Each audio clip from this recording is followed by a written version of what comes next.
Hello, so today I'm going to teach you a handy little tip on how to get texture painting inside of Clarisse.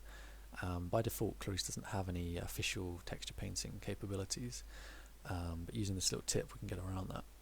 So what I've done is I've loaded in a piece of terrain I made for another project, and let's say I want to mask out this area here, perhaps to scatter some trees onto.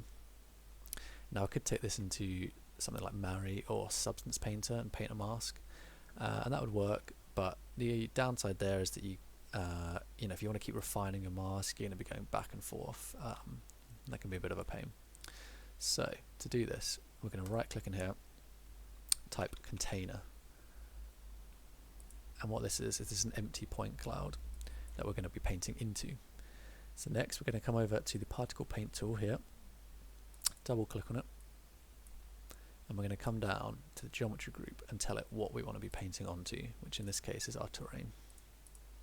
Now you don't have to have any geometry in here to paint. However, it can be a bit messy if you don't, because if you've got multiple objects, like if you had trees in here, you'd end up painting points all over your trees. So it's safer to put a piece of geometry in here, I found. And then we're going to come up and we're going to change the brush size. This is a big scene, so let's go 40, something like that. Yep. Cool. So you'll notice that even with this particle paint selected, I go to paint on this, I don't get anything. And the reason for that is because you have to have the container selected so it knows where to put the points.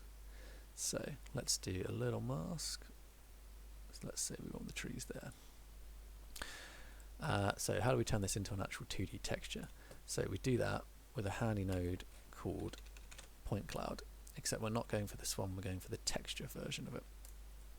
And what this does is it takes an input of a point cloud and then creates a radius around each point depending on the size you put here. So we're going to grab our container and we're going to drag it into the point cloud slot here. And then this is quite a big scene, so I'm going to start off with something like 100 meters. But yeah, that's going to depend on your scene. So this texture is actually ready to go. You could plug this into a scatter or something already, but also we want to view it first and check how it looks. So we're going to right click, type matte, and get a matte shader. And then we're going to grab our point cloud, drag it into the color, and now we need to apply the shader to the geo. So select it, material linker, material, and then choose the matte. And finally we need to switch our viewport from simple shading to previs so we can see shaders. There we go. So let me just hide Control H on this to hide the container. So you can see we're getting some points, some circles around our points. It looks like we probably want to up the size of this a bit, maybe go 250. Yeah, so as you can see it's not perfect, but I think it's great for masks. If you want to get a little bit more edge detail on this, then the best thing you could do is go back into here and reduce your brush size and probably your point radius size here as well. You'd need more points, but you'd get a bit of a finer edge. Another thing we can quickly do as well is if we double click on the material to open the material editor, we can press tab in here, get a color correct, drag that between the two lines. And if we go over here, what we can do is we can up the contrast a bit and up the gain a bit. And you see we're getting a bit more of what you'd expect from a mask.